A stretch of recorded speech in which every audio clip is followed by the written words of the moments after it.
స్తుతిస్తూ ఉన్నాను. ప్రార్థన చేసుకుని మన యొక్క వాక్యాన్ని కాసేపు విందాం. ప్రార్థన. ప్రభువా, జీవం కలిగిన మా గొప్ప పరలోకమందున్న మా తండ్రి, మీ పరిశుద్ధమైన శ్రేష్టమైన ఘనమైన నామాన్ని బట్టి మీకు హృదయపూర్వకంగా కృతజ్ఞతా స్తోత్రాలు తెలియజేస్తూ ఉన్నాం.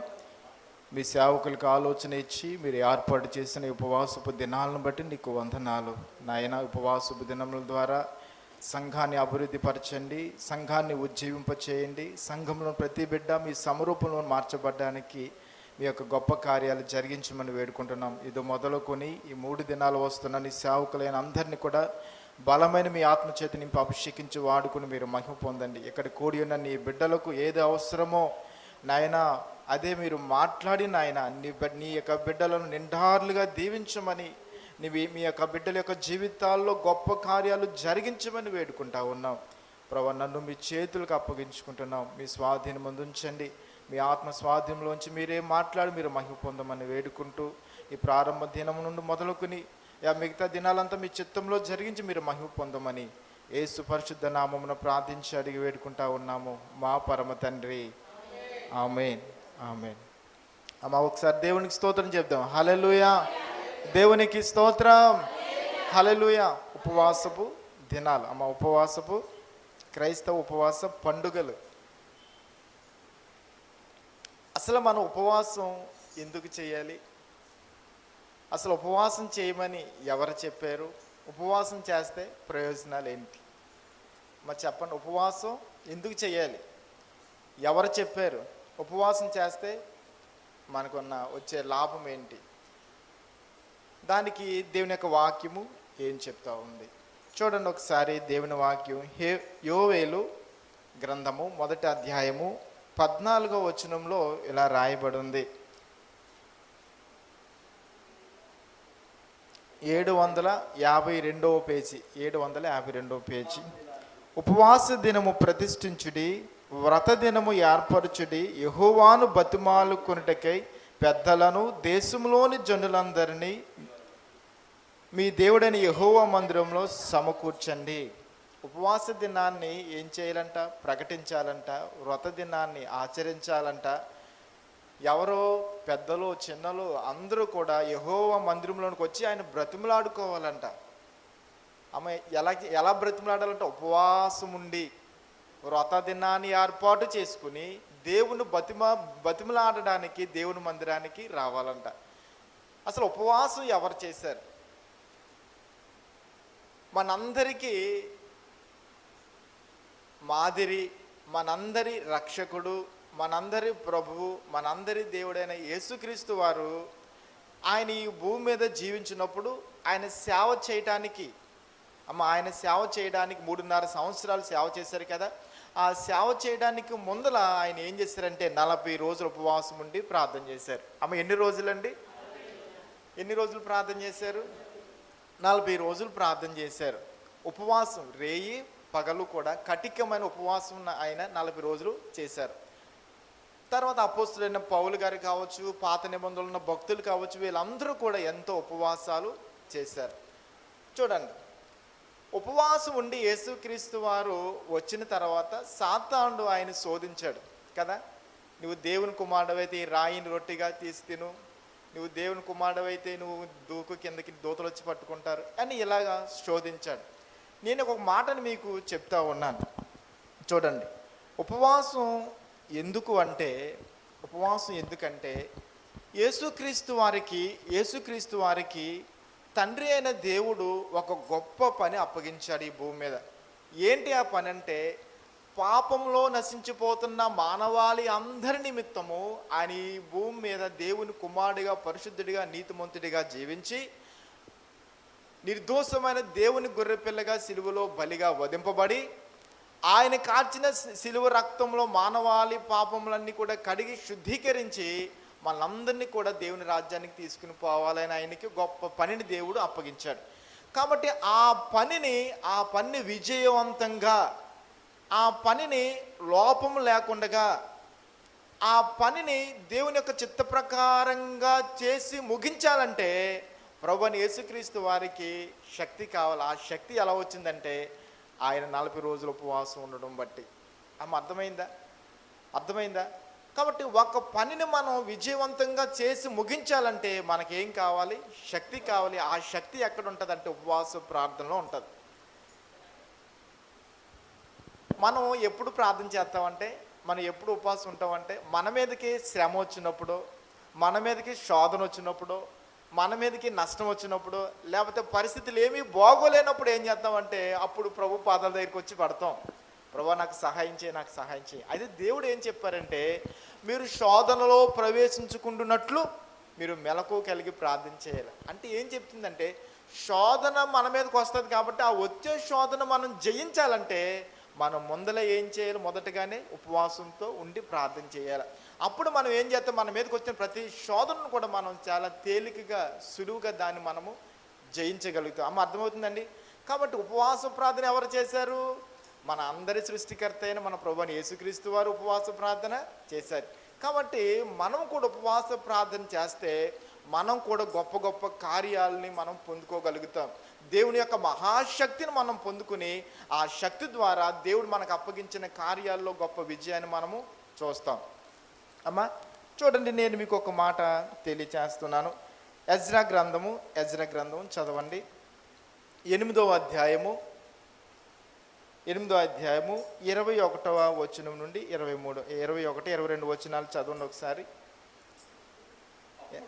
అప్పుడు దేవుని సన్నిధిని మమ్మును మేము దుఃఖపరుచుకుని మాకును. అమ్మ జాగ్రత్తగా వినండి, ఒకసారి దేవునికి స్తోత్రం చెప్దాం. హల్లెలూయా. మీ కంటికి కొంచెం ఈ రెప్పపాటు రానివ్వకండి అమ్మ. అవసరమైతే కొన్ని నీళ్ళు ఇలాగా చల్లుకుని వినండి. దేవుని వాక్యం వింటే చాలా మన జీవితాలు మారుతాయి, చాలా ప్రభావితంగా మనం మారుతాం. కాబట్టి చూడండి అమ్మ, ఇక్కడ ఎజ్రా అనే దేవుని సేవకుడు చేస్తున్నాడు. అప్పుడు మమ్మును మేము దేవుని సన్నిధిని దుఃఖపరుచుకుని, అమ్మాయి చూడండి ఈ మాట వినండి, మాకును మా చిన్నవారికి మా ఆస్తికిని శుభప్రయాణం కలుగునట్లుగా ఆయనను వేడుకునుటకు అహావా నది దగ్గర ఉపవాసం ఉండుడని ప్రకటించి తిని. అమ్మ వీళ్ళు ఏం చేస్తున్నారంటే మాట చూడండి, వీళ్ళు బబులోను అనగా దర్యావేషి కాలంలో వీళ్ళు ఐగుప్తులో బందీలుగా ఉన్నారు, బబులోన్లో ఉన్నారు. నెబుకద్నెజరు వీళ్ళని బందీలుగా తీసుకుని వెళ్ళిపోయారు. దేవుడు వీరికి చెప్పారు 70 సంవత్సరాల తర్వాత మీకు చెర విముక్తి కలుగుతుందని చెప్పారు. దేవుడు వాగ్దాన రీతిగా 70 సంవత్సరాల కాలం అయిపోయిన తర్వాత అప్పటికి రాజు దర్యావేష్, ఆ దర్యావేష్ కాలంలో తిరిగి ప్రయాణమే వస్తూ ఉన్నారు. ఇక్కడ ఎజ్రా నాయకత్వంలో వస్తున్నప్పుడు వారితో వారి పిల్లలు ఉన్నారు, వారి యొక్క ఆస్తి ఉంది, వారి సంపాదన ఉంది. అమ్మ అర్థమవుతుందా? వారి కుటుంబాలు ఉన్నాయి, వారితో పాటు వారికి ఉన్న సంబంధించిన అన్నీ కూడా ఉన్నాయి. ఇప్పుడు వారు ఐగుప్తు నుంచి ప్రయాణమై రావాలి. ఎక్కడికి రావాలంటే యెరూషలేము రావాలా. అమ్మ ఎక్కడికి రావాలండి? వారు యెరూషలేము రావాలంటే వాళ్ళ ఐగుప్తు నుంచి వచ్చే మార్గంలో చాలామంది దొంగలు ఉంటారు, హంతకులు ఉంటారు, దోచుకునేవారు ఉంటాడు, అమ్మ మోసగాళ్ళు ఉంటారు. వీళ్ళందరి చేతిలో నుండి కూడా వారు తప్పించబడాలి. ఇప్పుడు వారు రక్షింపబడాలా. వారు చేస్తున్న ప్రయాణము సుఖంగా క్షేమంగా వారు చేరాలంటే వారికి దేవుని యొక్క సహాయం కావాలి. కాబట్టి వారు ఏమంటున్నారంటే మాకును మా చిన్నవారికి, అమ్మ అర్థమవుతుందా? బాగా వినండి, మాకును మా పిల్లలకి, మాకును మా పిల్లలకి, మాకును మా ఇంటికి, మాకును మా ఆస్తికి నీ కాపుదలు వచ్చి శుభకరమైన ప్రయాణం మీరు మాకు దయచేయండి అని ఉపవాసం ఉండి వారు ప్రార్థన చేశారంట. ఇప్పుడు దేవుడికి వారు ఉపవాసం ఉండి ప్రార్థన చేశారు కాబట్టి ఇప్పుడు జరిగిన కార్యం ఏంటంటే 31, 32 వచనం చదవండి అయ్యగారు ఒకసారి. 8వ అధ్యాయము అమ్మా మేము యెరూషలేము 31, మా దేవుడే నా హస్తం మాకు తోడుగా ఉండి శత్రువుల చేతిలో నుండి మార్గమందు పొంచున్న వారి చేతిలో నుండి మమ్మల్ని తప్పించినందున మేము యెరూషలేము వచ్చి 3 దినాలు అక్కడ ఉపవాసం ఉన్నాము, బస చేశాము అంటున్నారు. అర్థమైందమ్మా మీకు? దేవుని యొక్క హస్తం మాకు తోడుగా ఉండి, అర్థమవుతుందా? శత్రువుల చేతిలో నుండి మార్గమందు పొంచున్న వారి చేతిలో నుండి మమ్మల్ని తప్పించినందున దేవునికి స్తోత్రం. హల్లెలూయా. అక్కడ వాళ్ళు ఏమని ప్రార్థన చేశారు? మా శత్రువుల చేతిలో నుండి మా మీదకి దాడి చేసేవారి చేతిలో నుండి, మా మీదకి వచ్చేవారు, మమ్మల్ని దోసుకునే వారి చేతిలో నుండి నువ్వు మాకు సహాయం చెయ్యని ఉపవాసం ఉండి ప్రార్థన చేశానంట. దేవుడి హస్తం వారికి తోడుగా ఉండి వారి మీదకి వచ్చే శత్రువుల నుండి, వారు దోసుకునే వారి చేతులను వాళ్ళని కాపాడి క్షేమంగా సుఖకరమైన ప్రయాణం వారికి అనుగ్రహించి యెరూషలేము వారు కోరుకున్న ఆ స్థానానికి వచ్చేలా దేవుడు సహాయం చేశారంట. అర్థమవుతుందా? కాబట్టి ఉపవాస ప్రార్థన ద్వారా మనం ఏం పొందుకుంటామంటే దేవుని కాపుదల పొందుకుంటాం, దేవుని యొక్క సంరక్షణ పొందుకుంటాం. దేవుడు మన జీవితాల్లో మనం చేసే ఈ జీవిత యాత్రలో సుఖకరమైన జీవిత యాత్రను మనం చేయాలంటే ఉపవాస ప్రార్థన ద్వారానే మనం ఆ శక్తిని పొందుకుంటాం. చూడండి, ఈరోజు మన కుటుంబాలు చూడండి, చాలామంది ఇల్లులు చూడండి, చాలామంది పిల్లలు చూడండి ఎలాగుంటున్నారు. పిల్లలు ఎక్కడైనా మాట వింటున్నారా? ఏ పిల్లోడైనా చక్కగా ఒక మంచి భవిష్యత్తు ఉంటుందంటే ఏ పిల్లోడికి కూడా సరైన భవిష్యత్తు ఉండట్లేదు. తల్లిదండ్రులకు విధేయుడై ఉండట్లేదు, తల్లిదండ్రులు వ్యతిరేకులుగా తిరుగుతున్నారు, తాగుబోతులుగా తిరుగుతున్నారు, తిండిబోతులుగా తిరుగుతున్నారు, చదువు అవ్వట్లేదు, విచ్చలవిడితనం ఎక్కువైపోయింది. ఒక తల్లి అంటుంది ఏమంటుందంటే వాళ్ళ కొడుకుతో, వాళ్ళ అబ్బాయితో అంటుంది, ఒరే నువ్వు నన్ను చంపేస్తావు, లేదా నీ వల్ల నేనైనా చచ్చిపోతాను అంటుంది. ఎందుకంటే ఎందుకు ఆ మాట అంటుందంటే కుర్రోడు ఆ తల్లికి నీ ఇసుకించే ఇసుగుదలను బట్టి, మాట వినకపోవడం బట్టి తల్లి అంటుంది, నువ్వు నన్ను ఎప్పుడైనా చంపేస్తావు, లేదా నీ వల్ల నేను చచ్చిపోతాను. ఈరోజు చూడండి, కష్టపడుతున్నారు, సంపాదన ఇంటికి వస్తుంది. ఆ తెచ్చిన సంపాదన ఏమవుతుందంటే హాస్పిటల్కి, సగం వడ్డీలకి, సగం మందులకి. ఇంట్లోకి వస్తే మనశ్శాంతి ఉండట్లేదు, నెమ్మది ఉండదు, ప్రశాంతత ఉండదు. అందుకనే ఇంట్లో ఉండి కంటే ఎక్కడికైనా పోదామనే పరిస్థితులు ఉన్నాయి. అర్థమవుతుందా? కాబట్టి ఇటువంటి పరిస్థితులన్నీ మారాలంటే, ఈ స్థితిగతులన్నీ మారాలంటే, మన కుటుంబం క్షేమంగా సుఖంగా సౌఖ్యంగా ఉండాలంటే, మన బిడ్డలకు మంచి భవిష్యత్తు ఉండాలంటే, దేవుని యొక్క సన్నిధిలో పచ్చని ఒలీవ మొక్కల వలె వారు ఎదగాలంటే, వారికి మంచి భవిష్యత్తు కావాలంటే, వారు ఈరోజు సాతాను చేతిలో పడి నాశనం అయిపోకుండా ఉండాలంటే ఏముండాలా? దేవుని కాపుదల ఉండాలా. ఆ దేవుని కాపుదల ఎలాగొస్తుందంటే ఉపవాసం ఉండి ప్రార్థన చేయటం వల్ల మనకు, మన ఇంటికి, మనకు, మన ఆస్తికి దేవుని యొక్క కాపుదల ఉంటుంది. అర్థమవుతుందా? కాబట్టి ఉపవాసం ఉండి మనం ప్రార్థన చేస్తున్నప్పుడు మన ఇల్లు కాపాడబడుతుంది. మన ఉపవాసం ఉండి ఎప్పుడైతే ప్రార్థన చేస్తామో దేవుని యొక్క అగ్ని అంట మన ఇంటి మీద, మన పిల్లల మీద కాపుదలగా ఉంటుందంట. అర్థమైందా? ఉపవాసం ఉండి మనం ప్రార్థన చేస్తే ఆ యొక్క ఉపవాస శక్తి మన యొక్క కుటుంబాన్ని కాపాడుతుందంట, మన బిడ్డల్ని కాపాడుతుందంట. ఈరోజు రోడ్డు మీదకి వెళ్ళి వస్తే పిల్లలు క్షేమంగా వస్తారో లేదో తెలీదు. సాతాను ఎప్పుడు ఎవరిని మింగిదేవని తిరుగుతూ ఉన్నాడు. సాతాను యొక్క దాడుల నుంచి, సాతాను యొక్క కుట్రల నుంచి, సాతాను యొక్క బంధకాల నుంచి విడిపింపబడాలంటే, భద్రంగా ఉండాలంటే మనకి దేవుని యొక్క శక్తి కావాలి, దేవుని యొక్క కాపుదల కావాలి, దేవుని యొక్క కరుణాహస్తం తోడుగా ఉండాలి. అలాగ తోడుగా ఉండాలంటే మనం ఏం చేయాలంటే మన ఉపవాసపు ప్రార్థన చేయాలి. అర్థమవుతుందండి? అర్థమవుతుందా? ఈరోజు మనశ్శాంతి ఉంటే ఎంత సంపాదించినా బూడిదలో పోస్తున్న పన్నీరు అయిపోతుంది. అయితే దేవుని వాక్యం చెప్తుంది, నిశ్చయముగా నువ్వు నీ చేతులు కష్టార్జితాన్ని అనుభవిస్తావు అని దేవుడు వాగ్దానం చేస్తూ ఉన్నాడు. అక్కడ దేవుడు వాగ్దానం చేసినది దేవుడు మన పట్ల నెరవేర్చేవాడు. కాబట్టి నిశ్చయముగా మనం యొక్క కష్టార్జితం మనం అనుభవించాలంటే దేవుని కాపుదల మనకు ఉండాలా. దేవుని కాపుదల లేకపోతే, దేవుని భద్రత లేకపోతే మనం ఏమి చేయలేం, మనం జీవించలేం, మనం బ్రతకలేం. ఈ రోజు ఎటు చూసిన వ్యాధులు, భయంకరమైన వ్యాధులు, ఎటు చూసిన సమస్యలే, శోధనలే, ఇటువంటి చివరి కాలంలో మనం ఉన్నాం. ఇటువంటి భయంకరమైన కాలంలో మనం తప్పింపబడాలంటే, మనం క్షేమంగా భద్రంగా ఉండాలంటే దేవుడి యొక్క కరుణాహస్తం తోడుండి మనల్ని కాపాడాల. వారు ఉపవాసం ఉండి ప్రార్థన చేయగా దేవుడు సుఖకరమైన ప్రయాణాన్ని వారికి అనుగ్రహించారు. వారు కోరుకున్న యెరూషలేము దేశానికి వారిని దేవుడు తోడుకుని వెళ్ళారు. చూడండి, ఈ భూమి మీద మనం ఎవరం అంటే పరదేశులం. ఈ భూమి మీద మనం ఎవరు? పరదేశులం. అమ్మా, ఈ ఊరు మందా బ్లెస్సి, ఇది మన సొంతమా? తమ్ముడు, ఇది మన సొంతమా? సొంతం కాదు.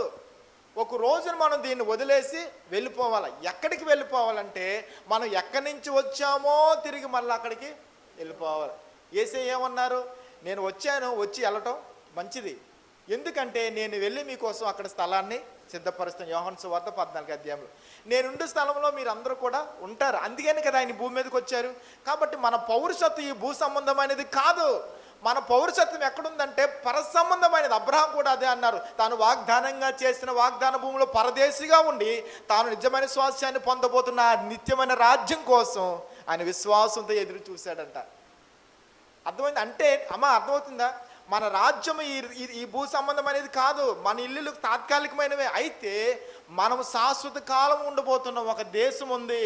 మన ప్రయాణం ఎక్కడికంటే మన నూతనమైన యెరూషలేము ప్రయాణం చేయాలనగా మన పరలోక రాజ్య ప్రయాణంలో ఉన్నాం. ఇప్పుడు ఆ పరలోక రాజ్యాన్ని మనం చేరుకోవాలంటే మన ప్రభువైన మన తండ్రి అనే దేవుడి సన్నిధి మనం వెళ్ళాలంటే మనకు శక్తి కావాలా, మనకు బలం కావాలా. ఈ విశ్వాస యాత్రలో, ఈ విశ్వాస ప్రయాణంలో సాతాను అనేక రీతిలో మన మీద దాడి చేస్తూ ఉంటాడు. మన మీద అనేక కుట్రలు చేస్తూ ఉంటాడు. ఎప్పుడు పడగొడదామా, ఎప్పుడు చంపుదామా, ఎప్పుడు దేవుడు దూరం చేద్దామని ఉంటాడు.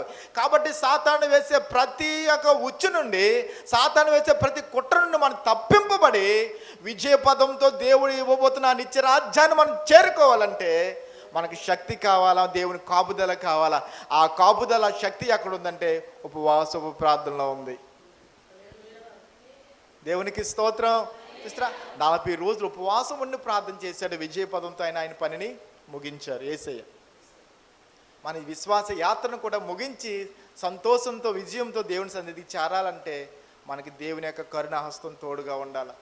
మన భక్తి జీవితంలో దిగజారిపోకుండా ఆత్మీయంగా దినదినం అభివృద్ధి చెందాలంటే దేవుని యొక్క కాపుదల మనకు ఉండాలి. ఆ శక్తిని, ఆ కాపుదలని ఎక్కడ పొందుకుంటామంటే ఉపవాస ప్రార్థనలోనే పొందుకుంటాం. అర్థమైందండి? అర్థమైంది? ఈ మాట అర్థమైందా? అర్థమైతే ఒకసారి దేవునికి స్తోత్రం చెప్దాం. హల్లెలూయా. మరొకసారి చెప్పండి, దేవునికి స్తోత్రం. హల్లెలూయా, హల్లెలూయా. ఉపవాసం ప్రార్థన చేయటం వల్ల చాలా గొప్ప గొప్ప అద్భుతమైన ఆశ్చర్యకరమైన కార్యాలు జరుగుతాయి. చాలా ఆశ్చర్యకరమైన కార్యాలు జరిగితాయి. మనం ఊహించలేము.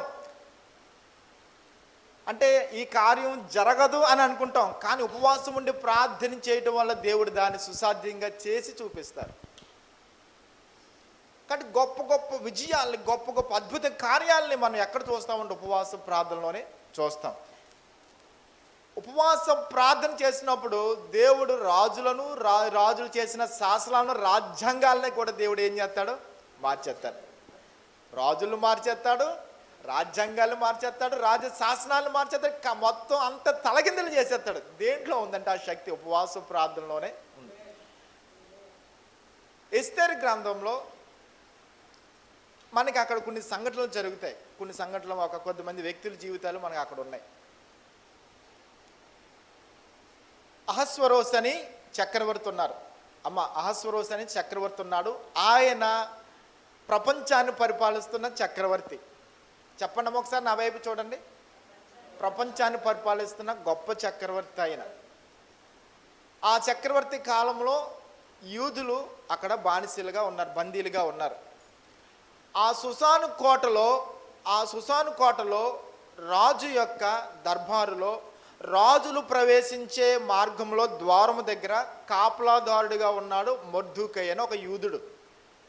చూడండి, మొర్దెకై అని ఒక యూదుడు రాజులు ప్రవేశించే ద్వారము దగ్గర అనగా ముఖ్యమైన వారు, ముఖ్యమంత్రులు, ప్రధానులు వెళ్ళే ఆ ద్వారము దగ్గర వాచ్మెన్గా పనిచేస్తూ ఉన్నాడు మొర్దెకై అనే వ్యక్తి. అతనితో పాటు ఇంకా చాలామంది ఉన్నారు. అయితే ఆ సుసాను కోటలో అహస్వరోసు చక్రవర్తి దగ్గర ప్రధానమంత్రిగా పనిచేస్తున్నాడు హామాన్ అనే ఒక వ్యక్తి. ప్రధానమంత్రి అంటే ఆ మొత్తం ప్రపంచాన్ని పరిపాలించిన చక్రవర్తి అని అహస్వరోసు దగ్గర ప్రధానమంత్రిగా పనిచేస్తున్న హామాన్ కాబట్టి చాలా హైయెస్ట్ జాబ్, చాలా ఉన్నతమైన ఉద్యోగం. అయితే చూడండి, ఈ యొక్క హామాను రాజు దగ్గరికి వెళ్ళేటప్పుడు కూడా ఆ రాజు మార్గం గుండా వెళ్ళేటప్పుడు కాపలాదారిగా మొర్దెకై మిగతా వాళ్ళు ఉన్నారు కాబట్టి ఈ హామాను వెళ్ళేటప్పుడు ఈ హామాను రాజ మార్గం గుండా వెళ్ళేటప్పుడు అందరూ కూడా వంగి వంగి నమస్కారం చేస్తున్నారంట, సాగిలపడి నమస్కారం చేస్తున్నారంట. అయితే మొర్దెకై మాత్రం అతనికి సాగిలపడి నమస్కారం చేయలేదు. వింటున్నారండి?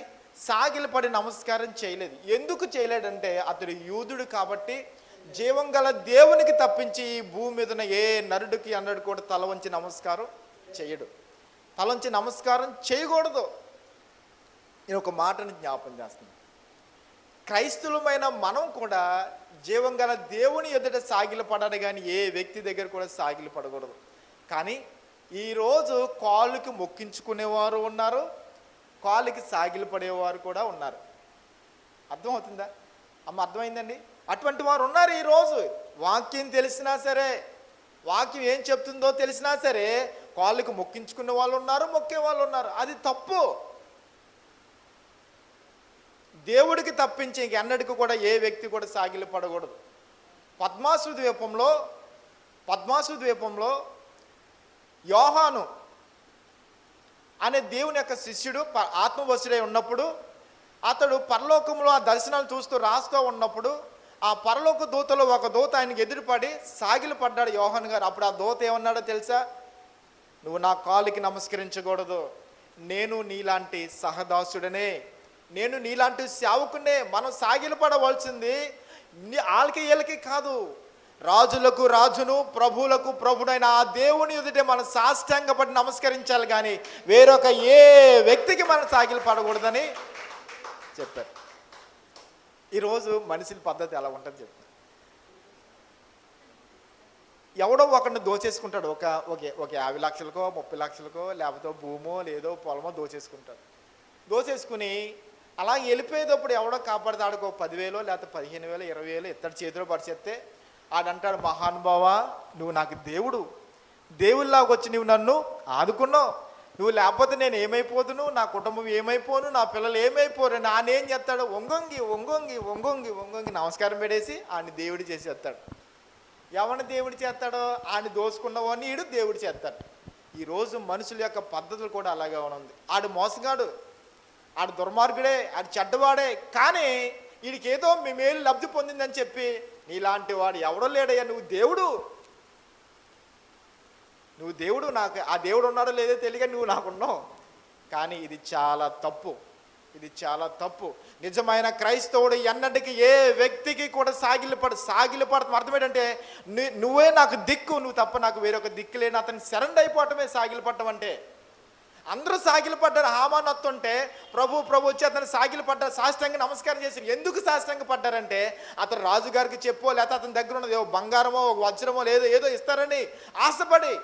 అయితే మొద్దుకే దేవుని యందు భయభక్తులు కలిగిన వాడు కాబట్టి, అతడు దేవుని మీద ఆధారపడి జీవించేవాడు కాబట్టి, దేవుని యందు భయభక్తులు కలిగిన వాడు కాబట్టి దేవుని ఎదుటి అతను శిరస్సు వంచాడు, కానీ మానవుని ఎదుటి అన్నది కూడా శిరస్సు వంచలేదని వీళ్ళందరూ నాకు నమస్కారం చేస్తున్నాడు, కానీ ఈ మొద్దుకై అనేవాడు నాకు నమస్కారం చేయట్లేదు కాబట్టి ఈయన్ని బతకనికూడదు, ఈయన్ని చంపేద్దాం అనుకున్నాడు.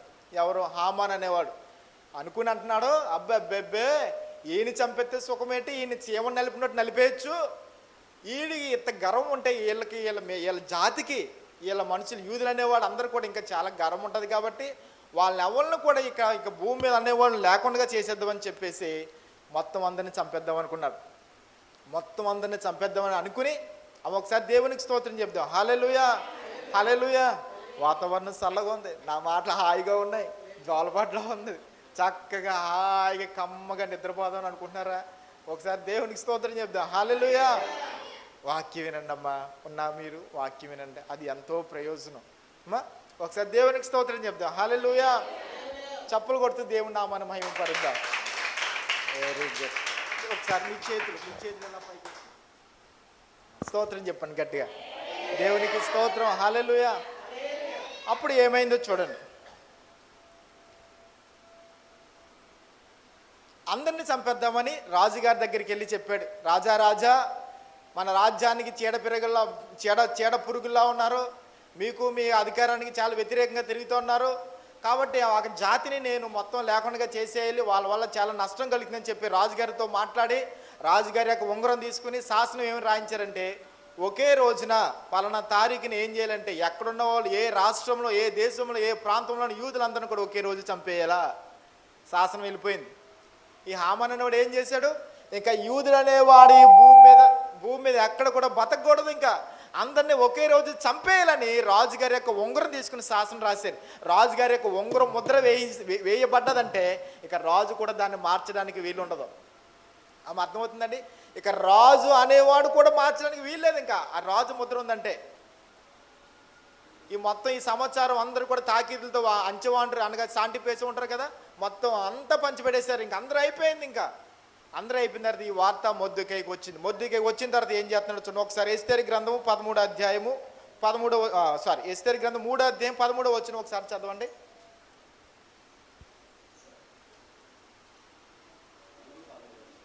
ఎస్తేరు గ్రంథం ఆమా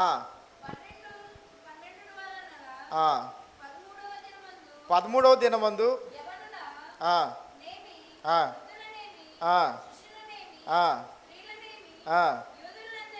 యూదులందరినీ ఒక్క దినమందే బొత్తిగా నిర్మూలన చేయాల. చూడండి చాలు, ఇంకే చాలు. ఒకసారి చిన్నోళ్ళైనా పెద్దోళ్ళైనా ముసలోళ్ళైనా ముతకోళ్ళైనా ఇంకేమి తేడా లేదు, ఇంక అందరినీ చంపేయాల. అమ్మడి చూడండి ఇప్పుడు ఏమొచ్చిందంటే పెద్ద గొప్ప ఉపద్రవం వచ్చింది.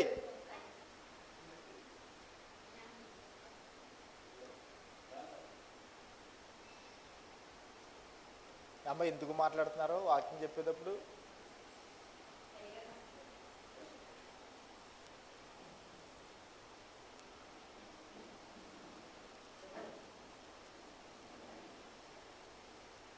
మీకు ఫ్యాన్ గాలి తగలలేదండి?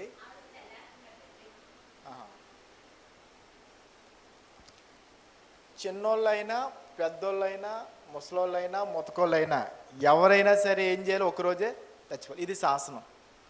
పెద్ద ఉపద్రవం వచ్చింది. ఇప్పుడు హఠాత్తుమైన సంఘటన, ఎవరు తప్పించలేని పరిస్థితి. అటువంటి పరిస్థితిలో వెంటనే మొర్దెకై చేసిన పని ఏంటో ఒకసారి 4వ అధ్యాయము 1వ వచనం ఒకసారి చదవండి. జరిగినదంతయు తెలియగానే మొర్దెకై తన బట్టలు చింపుకొని గోనె బట్ట వేసుకుని ఉపవాసంతో ప్రార్థన చేయడం మొదలుపెట్టాడు. చాలయ్య గారు, జరిగిన సంఘటన తెలియగానే అతను చేసిన పని ఏంటంటే గోనె బట్ట కట్టుకున్నాడు. అమ్మా గోనె బట్ట కట్టుకున్నాడు, బూడిదని ఎత్తిమే పోసుకున్నాడు, ఉపవాసంతో మొరపెడతా ఉన్నారు. నేను ఇక్కడ ఒక మాట మీకు జ్ఞాపం చేస్తాను. కొన్నిసార్లు అనుకోమనం ఈ సంఘటన ఎందుకు ఎలా జరిగింది, ఈ పరిస్థితి ఎలా జరిగింది మనం అనుకుంటాం. ఎప్పుడు ఏ పరిస్థితి ఎలా వస్తుందో మనకి తెలీదు.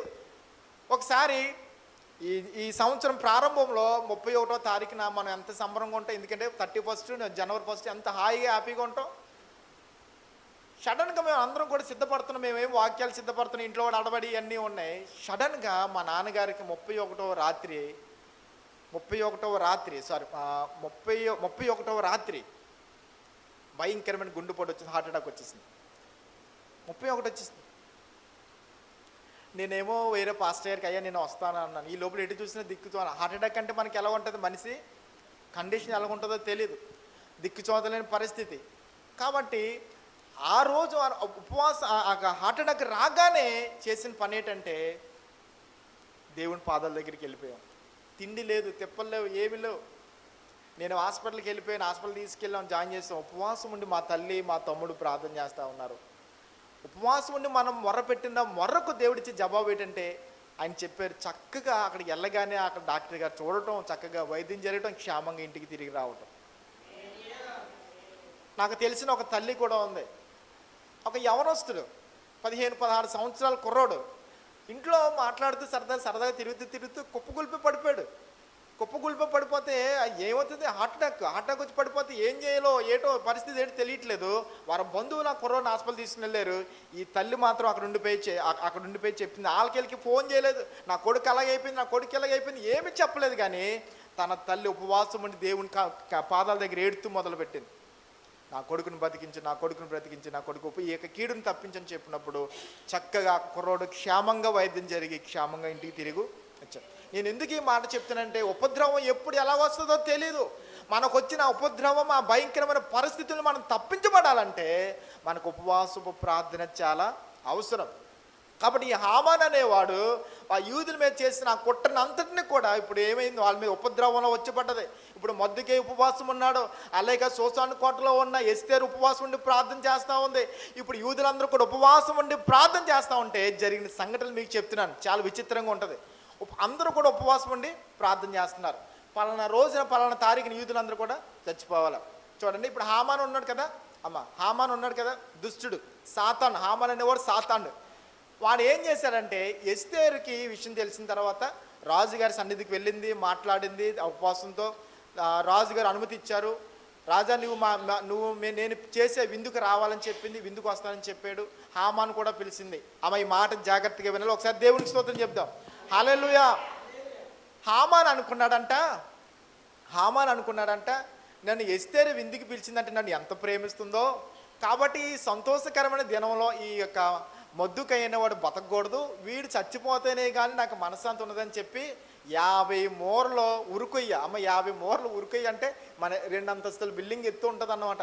ఈ 50 మూరల ఉరుకొయ్య వాళ్ళ ఇంటి దగ్గర చేయించి ఆ తెల్లవారుజామున మొద్దుకైన ఉరిదీసి ఆ ఉదయం భోజనానికి వెళ్తాడన్నమాట. ఇది ప్లాన్ ఎవరిది? హామాన్ ప్లాన్ ఎలాగుంది? మొద్దుకైన ఉరిదీసేసి నన్ను ఎస్తేరు విందుకు రమ్మంది కాబట్టి రాజుగారితో నేను అంటే ఎంత ఇష్టమో బాబాయ్ అని చెప్పి ఇటువంటి సంతోషకరమైన ఉపవాసం ఆ విందుకు నేను వెళ్ళాలంటే ఈ యొక్క ముళ్ళు లాంటివి నాకు ఉండకూడదని చెప్పేసి ఈయన చంపేద్దామని ప్లాన్ వేసుకుని ఊరుకొయ్యాం. ఎంత చెప్పానమ్మా? 50 మూరలు ఊరుకొయ్య చేయించి పెట్టేశాడు. ఇప్పుడు ఉరిదీయించాలి కదా, మొద్దుకైన ఉరిదీయించాలంటే రాజు దగ్గరికి వెళ్ళి మాట్లాడాలి. ఇప్పుడు ఆ రోజు రాత్రి మాట్లాడి పొద్దున్న ఉరిదీయించేద్దామని రాజుగారి దగ్గరికి వెళ్ళాడు హామాను. అదే రాత్రి నిద్ర పట్టలేదు ఎవరికంటే రాజుగారికి. ఎవరికి పట్టలేదు? అహస్వేరోషు చక్రవర్తి అనే రాజుగారికి నిద్ర పట్టలేదు. నిద్ర పట్టక ఆ రాజు యొక్క దర్బార్లో అటు ఇటు తిరుగుతూ ఉన్నాడు. ఆ రాజు యొక్క ఆ గదిలో అటు ఇటు తిరుగుతూ ఉన్నప్పుడు అక్కడ ఉన్న సైనికులకి చెప్పాడు. అక్కడ రాజు దగ్గర గ్రంథాలు రాస్తారు, రిజిస్ట్రేషన్ బుక్ ఉంటుంది. అంటే ఆ రాజ్యంలో జరిగిన సంఘటనలు అన్నీ కూడా ఏం చేస్తారంటే ఒక రిజిస్ట్రేషన్ బుక్లో రాస్తారు. రాసిన తర్వాత అరే బాబా ఆ బుక్ కట్టిరండి, ఆ రిజిస్ట్రేషన్ బుక్ కట్టిరండి, ఏమేమి రాశారో ఒకసారి చదవండి అంటే, చూడండి ఆడేమో చంపుదామని ప్లాన్ వేసుకుని వచ్చాడు, ఇక్కడేమో రాజుకి నిద్ర పట్టలేదు. ఇప్పుడు రాజుకి నిద్ర పట్టకపోవా ఆ రిజిస్ట్రేషన్ బుక్ ఏమో తీసి చదువుతున్నారు. ఆ రాజుల సమాచార గ్రంథం అంతా కూడా తీసి చదువుతూ ఉంటే దాంట్లో ఒక సంఘటన కనబడ్డది. ఏంటి ఆ సంఘటన అంటే, ఒకసారి రాజును చంపేద్దామని 2 నపుంసకులు ప్లాన్ వేసుకున్నారు. ఒక రోజు ఈ రాజుని చంపేద్దామని 2 నపుంసకులు ప్లాన్ చేసుకుంటే ఆ ప్లాన్ మొద్దుకైకి తెలిసి ఆ ప్లాన్ ఎవరికి చెప్పారంటే ఎస్తేరు ద్వారా రాజుగారికి చెప్పారు. చెప్తే అది అవునా కాదని రాజు నిర్ధారణ చేసుకుని అది నిజమని తెలిసి ఆ 2 యొక్క నపుంసకులను కూడా రాజుగారు చంపించేశారు. ఆ రోజు అయిపోయింది ఆ కథ.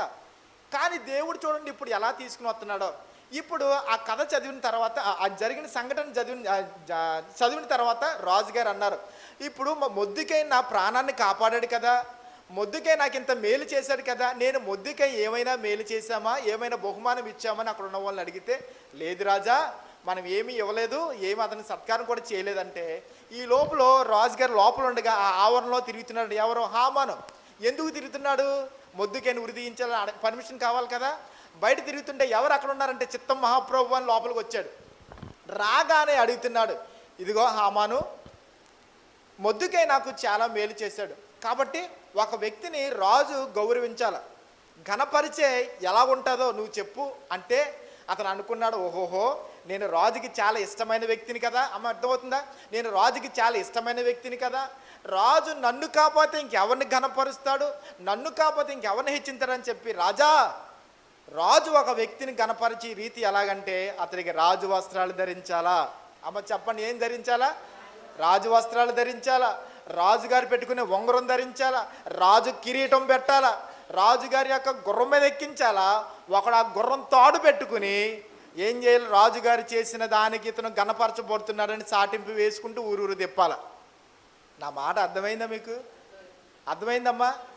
ఏమంటున్నాడు? ఒక వ్యక్తిని రాజు గణపరచాలంటే ఎలా గణపరచాలని హామాను అడిగితే ఆ హామాను నన్నే కదా అనుకుని ఏమన్నాడు? రాజు వస్త్రం ధరించాలా, రాజు కిరీటం పెట్టాలా, రాజు ఉంగరం పెట్టాలా, రాజు గుర్రం మీద ఎక్కించి తాడు పట్టుకుని ఊరూరు తిప్పి మొత్తం ఈ దీదిలో తిప్పి ఇతను చేసిన కార్యాన్ని ప్రజలకు చెప్పాలి.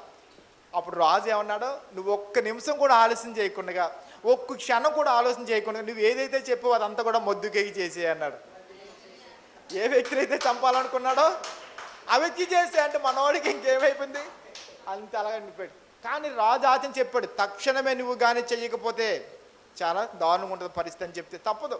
అప్పుడు ఏం చేశారంటే రాజు వస్త్రాలు ధరించాడు, రాజు ఉంగరం పెట్టారు, రాజు కిరీటం పెట్టుకుని ఏ వ్యక్తి అయితే మొద్దుకైని చంపాలనుకున్నాడో ఆ వ్యక్తి తాడు పట్టుకుని ఇప్పుడు ఏం చేస్తున్నాం, మొద్దుకే జై, మొద్దుకే జై, మొద్దుకే రాజుని కాపాడని చెప్పి ఊరూరు చాటింపు వేస్తారు. చూడండి, ఏ వ్యక్తి అయితే చంపాలని ఉరుకొయ్యి తీయించాడో అదే ఉరుకొయ్యి మీద రాజు హామాన్ని వేలాడదీయించాడు. అర్థమవుతుందమ్మా? మొద్దుకొయ్య యొక్క యూదుల వంశాన్ని చంపాలనుకున్న హామాన్ని దేవుడు ఏం చేశాడంటే తను తీసుకున్న గోతులో తానే పడేలాగా దేవుడు చేశాడు. ఇదంతా ఎలా జరిగిందంటే, ఇంత ఆశ్చర్యమైన కార్యం ఎలా జరిగిందంటే, రాజశాసనం ఎలా మార్చబడ్డదంటే, మొద్దుకొయ్య ఎలాగ ప్రధానమంత్రిగా మార్చబడ్డాడంటే అతడు చేసిన ఉపవాసపు ప్రార్థన వల్ల మాత్రమే. అర్థమవుతుందా? సాతాను మన మీద వేసే ప్రతి కుట్రను, సాతాను మన మీద చేసే ప్రతి దాడిని, వారు పెట్టే ప్రతి పన్నాగం మనం తప్పించబడాలంటే, దేవుడి యొక్క గొప్ప అద్భుత ఆశ్చర్యమైన కార్యాలు మన జీవితంలో జరగాలంటే ఖచ్చితంగా ఉపవాసపు ప్రార్థన ద్వారా మాత్రమే సాధ్యమవుతుంది. ఈరోజు ఉపవాస ప్రార్థనలు అంటే ఎలాగైపోయిన పేరుకి ఉపవాస ప్రార్థన ఎవరు ఉండలేదంట. ఆనాడు ఉపవాస ప్రార్థనలు అంటే వారాలు తడబడి పని పాటలు మానేసి దేవుని సన్నిధిలో నిజంగా హృదయపూర్వకంగా గోజాడేవారు. వారి పశ్చాత్తాపాలు, పాపాలు ఒప్పుకుని దేవుని సన్నిధిని నిందారతులకు వాళ్ళు మార్చుకునేవారు. కానీ ఈరోజు ఉపవాస ప్రార్థనలు అంటే జనాలు రావట్లేదంట.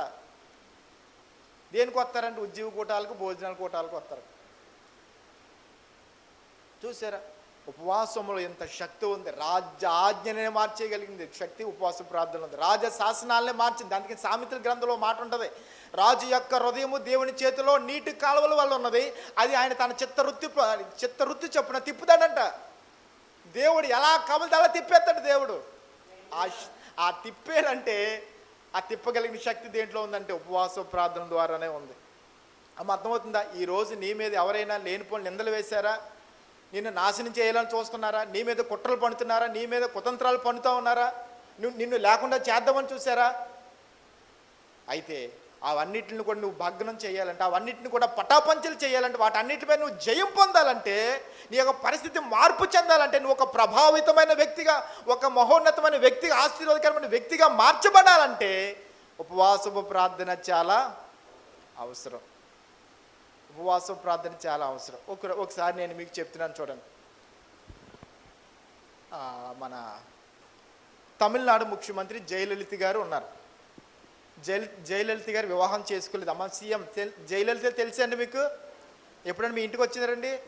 రాలే. ఆవిడ ముఖ్యమంత్రి అని తెలుసండి. ఆవిడ ఒకసారి క్రైస్తవులకు వ్యతిరేకంగా ఒక బిల్లుని పెట్టింది. ఏంటి ఆ బిల్లు అంటే, ఇక ఎవరో కూడా మత మార్పిడి చేయకూడదు, మత మార్పిడి నిరోధక చట్టం అని ఒక బిల్లుని తీసుకొచ్చింది. ఆ బిల్లు ఆవిడ మెజారిటీ ఉంది కాబట్టి ఆవిడ నెగ్గేసింది. ఆ బిల్లు పాస్ అయిపోయింది. బిల్లు పాస్ అయిపోయిన తర్వాత ఇక ఎవరు కూడా మత మార్పిడి చేయకూడదు, ఎవరు కూడా ప్రభుని అంగీకరించకూడదు, ఎవరు కూడా బాప్తీసాలు తీసుకోకూడదని చట్టం వచ్చేసింది. కాబట్టి అప్పుడు జరిగిన పరిస్థితి ఏంటంటే, కేరళలో ఉన్న దైవజనులు, విశ్వాసులు అందరూ కూడా ఉపవాసం ఉండి ప్రార్థన చేయడం మొదలుపెట్టారు. ఇది 2012లో జరిగిన సంఘటన.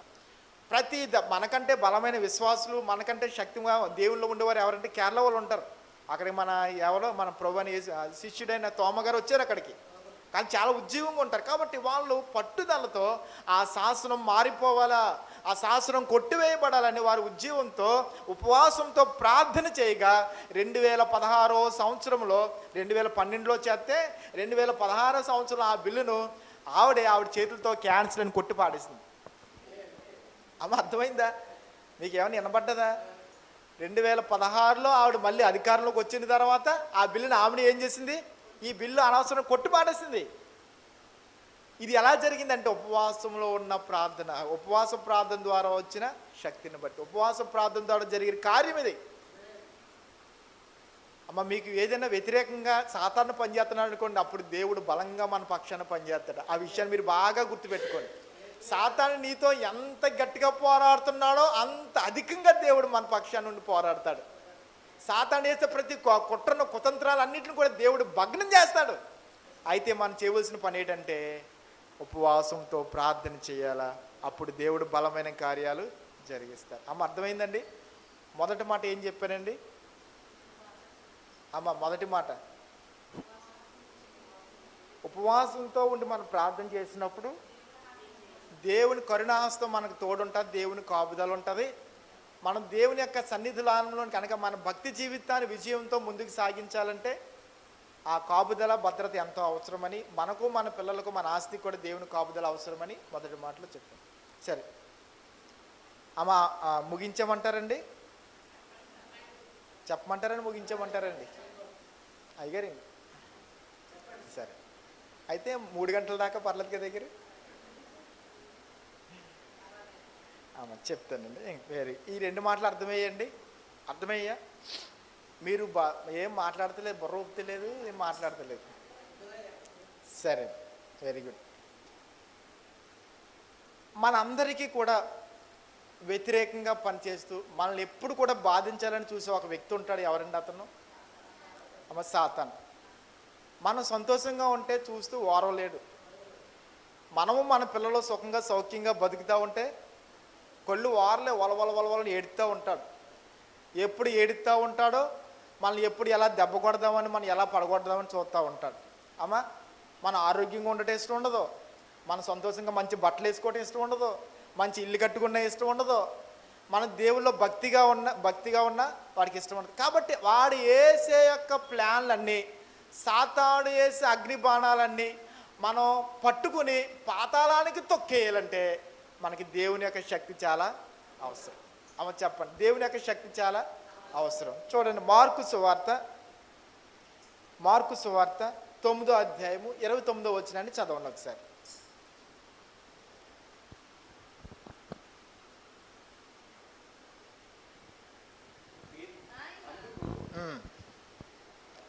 ఇక 9వ అధ్యాయము 29వ వచనం. అందుకు ఆయన ప్రార్థన వలనే కానీ మరి దేని వలనైనను ఈ విధమైనది వదిలిపోవటం అసాధ్యము అని చెప్పారు. అమ్మ, ఇది జరిగిన సంగతి ఏంటంటే, ఒక తండ్రికి ఒక యవనస్తుడైన ఒక కొడుకు ఉన్నాడు. అతనికి మూర్ఛ దయ్యం పెట్టింది. ఆ దయ్యం ఆ కుర్రోడిని ఏం చేస్తుందంటే, పాప మళ్ళీ దారంటే నడిచిపోతా ఉంటే ఆ పక్కన నీటిలో దోసేస్తుందంట. మేడెక్కుతూ ఉంటే మేడ మేంచి దోసేస్తుంది, కింద పడిపోతున్నాడు. అగ్గిలో ఉంటే అగ్గిలో పడిపోతున్నాడు. అంటే ఎప్పుడు కూడా అతనికి ప్రాణాపాయం ఎలా వస్తుందో తెలియదు. కాబట్టి వాళ్ళ తండ్రి ఎప్పుడు కూడానే ఉంటున్నాడంట. ఆ యవనస్తుడు కూడా తన తండ్రి, నా కొడుకు ఏమైపోతాడో ఇటు పట్టిన దయ్యం ఎప్పుడు చంపేస్తుందో అని ఎప్పుడు కూడా కాపలా కాసుకుంటూనే ఉన్నాడు. అయితే ఒకసారి ఆయన విన్నాడు, యేసుప్రభు గారి కోసము, యేసుప్రభు గారి శిష్యుల కోసం విని ఆ యొక్క కుమారుని బాగు చేయమని యేసుక్రీస్తు వారి యొక్క శిష్యుల దగ్గరికి తీసుకుని వస్తే, యేసుక్రీస్తు వారి యొక్క శిష్యులు ప్రార్థన చేశారు. కానీ ఆ ప్రార్థనలో అతను బాగుపడలేదు, దెయ్యం పోలేదు. ఏమైందమ్మా? అతను బాగుపడలేదు, దెయ్యం కూడా వదలకపోతే ఆ తండ్రి తీసుకొచ్చాడు. అప్పుడు యేసుప్రభు గారి దగ్గర తీసుకొచ్చి, అయ్యా, నా కొడుకు దెయ్యం పట్టింది, మూర్ఛ దెయ్యం. ఈ దెయ్యం ఇన్ని ఎప్పుడు పట్టిందో మాకు తెలీదు. వీడు గోతులో పడుతున్నాడు, నీటిలో పడుతున్నాడు, పైనుంచి పడుతున్నాడు. నువ్వేమైనా ఇతను బాగు చేయగలవా? నీకేమైనా సాధ్యమా అని అంటే, అప్పుడు యేసుక్రీస్తు వారు అన్నారు, నువ్వు నమ్ముతున్నావా నేను బాగు చేయగలనని? నమ్మితే నమ్మువానికి సమస్తము సాధ్యమే అని చెప్పారన్నమాట. అప్పుడు నాకు నమ్మకం లేకుండా నువ్వే చేయి, నేను నమ్ముతున్నానని చెప్పాడు. అప్పుడు దేవుడు అతనికి ప్రార్థన చేయగా ఆ యొక్క అపవాదిని, ఆ దెయ్యాన్ని గద్దించగా కుర్రోడిని విలవిల్ల ఆడించి పోయింది. కుర్రోడు బతికాడు, కుర్రోడు మామూలుగా అయ్యాడు. ఇప్పుడు ఆ కుర్రోడు అంతా వెళ్ళిపోయిన తర్వాత శిష్యులు వచ్చి యేసుప్రభు గారితో అంటున్నారు, అయ్యా, నీవు ఆ దెయ్యాన్ని వెళ్ళగొట్టో, మరి మేమెందుకు వెళ్ళగొట్టలేదని అడిగితే అప్పుడు యేసుక్రీస్తు వారు ఏమేమని చెప్పారంటే, ఒరే బాబు నాయనా, ఇది ఇటువంటి దెయ్యాలు, ఇటువంటి బంధకపు శక్తులు, ఇటువంటి చీకటి శక్తులు పోవాలంటే మామూలుగా ప్రార్థన ద్వారా పోవు, ఉపవాసపు ప్రార్థన ద్వారా మాత్రమే ఇటువంటిది పోతుందని చెప్పారు. దేవునికి స్తోత్రం, హల్లెలూయా. అమ్మ, అర్థమవుతుందా? మనతో పోరాడే సాతాను శక్తుల మీద మనకు విజయం కావాలంటే, దురాత్మ బంధకపు చీకటి శక్తుల మీద మనకు విజయం కావాలంటే, మనల్ని పట్టి పీడించి మనల్ని దుఃఖపరుస్తున్న దుఃఖపు సాతాను శక్తుల నుంచి మనకు జయం కావాలి. అది మన దగ్గర పారిపోవాలంటే మనకు ఉపవాసపు శక్తి చాలా అవసరం. ఈరోజు మన కుటుంబాల్లో నెమ్మది లేకుండా చేసేదేవుడు సాతాను. మన కుటుంబంలో సంతోషం లేకుండా చేసేదేవరు సాతాను. మనల్ని మన యొక్క ఇప్పుడు అనేక కుటుంబాల్లో పాపంలో పడగొట్టి దేవునికి దూరం చేసేదేవుడు సాతాను. ఈ సాతాను శక్తుల మీద మనకు విజయం కావాలంటే ఖచ్చితంగా ఏముండాలా? ఉపవాసపు ప్రార్థన ఉండాలా. ఆ ప్రార్థన ద్వారా వచ్చే శక్తి ద్వారా మాత్రమే సాతాను మనం జయించగలం. ఒకసారి ఒక పాస్టర్ గారు, ఒక దైవజనులు మాకు ఫోన్ చేశారు. అయా పలానా మా చర్చిలో విశ్వాసికి దెయ్యం పట్టిందండి, అది ఎవరో చిల్లంగితనం చేసి పంపించారండి. చిల్లంగితనం చేసి పంపించారు. మేము వెళ్ళాం. చిల్లంగితనం చేసి పంపిస్తే ఆవిడ ప్రార్థన చేస్తున్నారు కానీ అప్పటికప్పుడు వెళ్ళిపోతుంది, మళ్ళీ వచ్చేస్తుంది. ఆ చిల్లంగితనం ఎందుకు పంపించారంటే ఆ అమ్మాయిని చంపాల, మెల్లమెల్లగా ఆ దెయ్యం వెళ్ళి ఆ ఆరోగ్యాన్ని పాడేసి ఆమెను చంపాలి. యవనస్తురాలు, మంచి యవనస్తురాలు. అప్పుడు మేము అక్కడ ఆ సేవకులు మేము అందరం కూడా ఏం చేసామంటే ఉపవాసం ఉండి మేము ప్రార్థన చేస్తున్నాం. అర్థమైందండి. ఒక ఆల్నేటి మేము పెట్టుకుని ఉపవాసంతో అందరం కూడా ఉజ్జీవంగా మేము ప్రార్థన చేస్తూ ఉన్నప్పుడు ఉపవాసపు ప్రార్థన ద్వారా, అక్కడ చేసే ప్రార్థన ద్వారా దేవుని శక్తి ఆమె దిగి వచ్చి ఆమెకు పరిపూర్ణమైన స్వస్థత దేవుడిచ్చాడు. ఆమె దురాత్మ నుంచి ఆ దినమే పారిపోయింది. ఆమెలో ఉన్న దురాత్మ ఆ క్షణమే పారిపోయింది. ఆ యవనస్తురాలు దేవుని సన్నిధిలో నిలబడి చక్కగా పాటలు పాడుతుంది. ఈరోజు దేవుని యొక్క పరిచర్యలో ముందుంటుంది. ఈరోజు నేను ఎందుకు ఈ మాట జ్ఞాపం చేస్తున్నానంటే, ఈరోజు కుటుంబాల్లో అనేక మంది దేవునికి దూరం అయిపోవడానికి గల కారణం సాతాను చేత పీడింపబడటమే, సాతాను బంధకాల్లో బంధించబడటమే, సాతాను యొక్క ఆలోచనలు చెక్కబడి ఆటని బయటికి రాకపోవడమే గల కారణం. ఈరోజు సాతాను అనేక మందిని బంధించి ఉంచాడు, వాడి యొక్క హస్తాల్లో పట్టుకుని ఉన్నాడు. ఆ సాతాను యొక్క హస్తాల్లో నుంచి, వాడి యొక్క ఉచ్చులో నుంచి బయటికి రావాలంటే మనకు ఉపవాస ప్రార్థన అవసరం. ఆ ఉపవాస ప్రార్థన ద్వారా మాత్రమే సాతాను వేసిన ఒక పాపపు సంఖ్యల నుంచి మనం తప్పించుకోగలం. వాడేసిన అగ్నిబాణాలని మనం తొంగలో తొక్కేయగలం. మీకు ఒక మాట నేను చెప్తాను, చూడండి ఒకసారి. ఎఫెసీయులు రాసిన పత్రిక 2వ అధ్యాయము 2వ వచనం.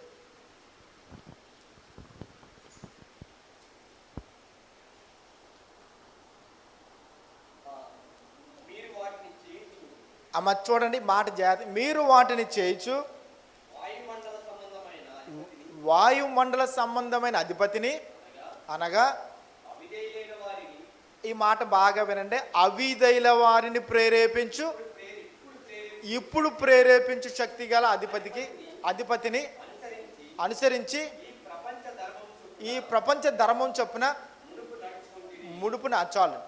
ఆమె ఈ వాక్యంలో ఏమని చెప్తుందంటే, ఈ భూమి మీద అధికారం ఒకడు ఉన్నాడు. ఈ భూమి మీద అంతటికి కూడా అధికారం ఒకడు ఉన్నాడు. ఆడే సాతాను. ఆడేం చేస్తాడంటే ప్రేరేపిస్తాడు. అమ్మ ఏం చేస్తాడు? ప్రేరేపిస్తాడు. ఎవరిని ప్రేరేపిస్తారండి? ఎవరైతే అవిధేయులుగా ఉంటారో, ఎవరైతే దేవుని వాక్యానికి లోబడరో, ఎవరైతే దేవుని వాక్యం చెప్పినా కానీ వినకుండా తన ఇష్టాచారంగా చేయాలని మనసు కలిగి ఉంటాడో, అటువంటి వాడిని ప్రేమించి పాపంలో పడగొడతాడు. అమ్మ అటువంటి వాడిని ఏం చేస్తాడు?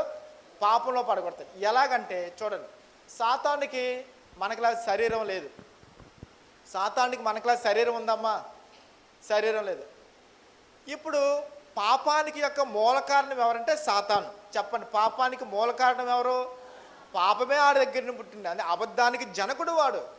పాపమే వాడిలో నుంచి పుట్టింది కాబట్టి పాపం అంటే ఆడే. కాబట్టి ఇప్పుడు ఏం చేస్తాడంటే, వాడు చేయాలనుకున్న గత్ర పనులు, అనగా వాడు చేయాలన్న పాపపు పనులు, వాడు చేయాలనుకున్న నీచపు పనులు, వాడు చేయాలనుకున్న భయంకరమైన నీచమైన క్రూరమైన పనులన్నీ కూడా ఎవరితో చేయించాడంటే, ఎవరైతే వాడికి చోటిస్తారో, ఎవరైతే అవిధేయులుగా జీవిస్తున్నారో వారి ద్వారా చేయిస్తాడు. దేవుడు ఏం చెప్పాడు? అవ్వంతో తినకూడదని చెప్పాడు. కానీ అవిధేయత చూపించింది దేవుడు ఆమెను వశపరుచుకుని, సాతాను ఆమెను వశపరుచుకుని పండు తినేలాగా పాపంలో చేశాడు.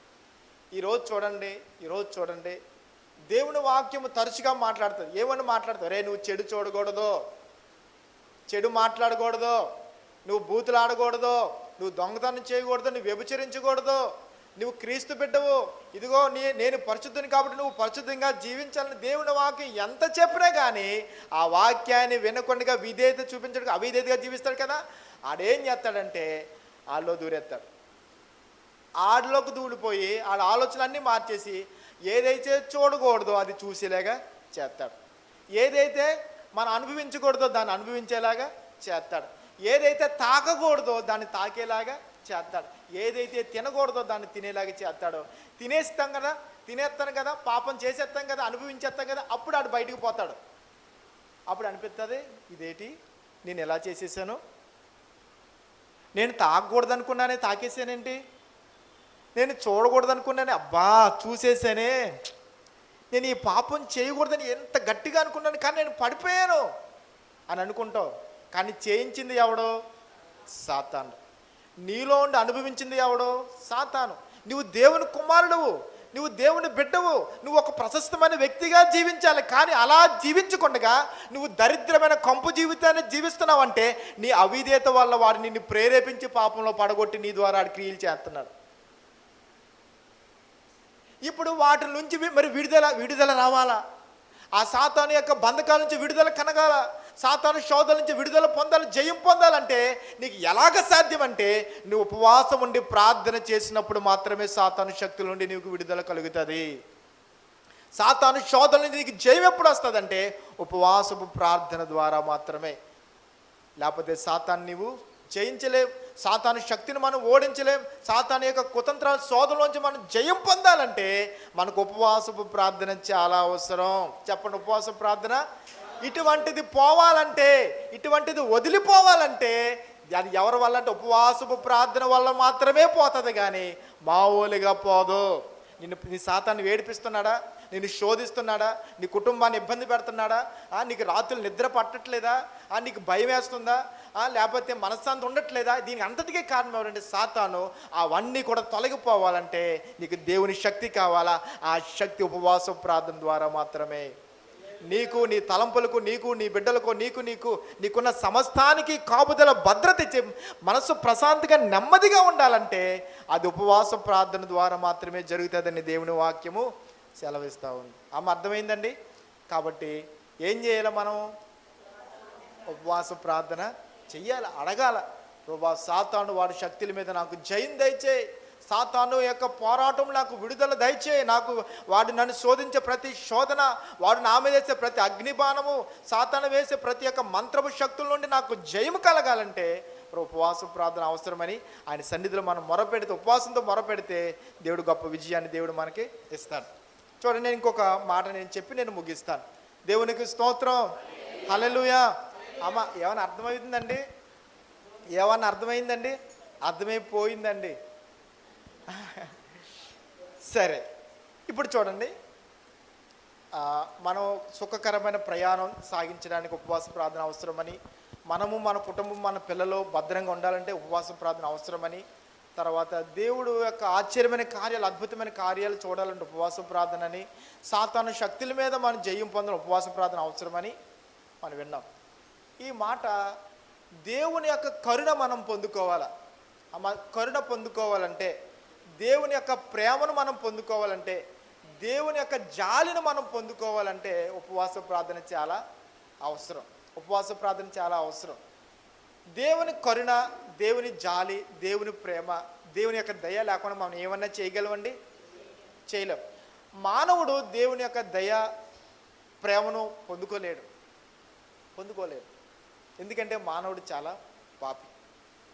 అయితే పాపి అయిన మానవుడు ఆయన దయను పొందుకోవాలంటే ఉపవాస ప్రార్థన చాలా అవసరం. చూడండి, మీకు యోనా గ్రంథం తెలుసమ్మా? యోనా అనే దేవుని యొక్క దైవజనుడు, ఆయన ప్రవక్త.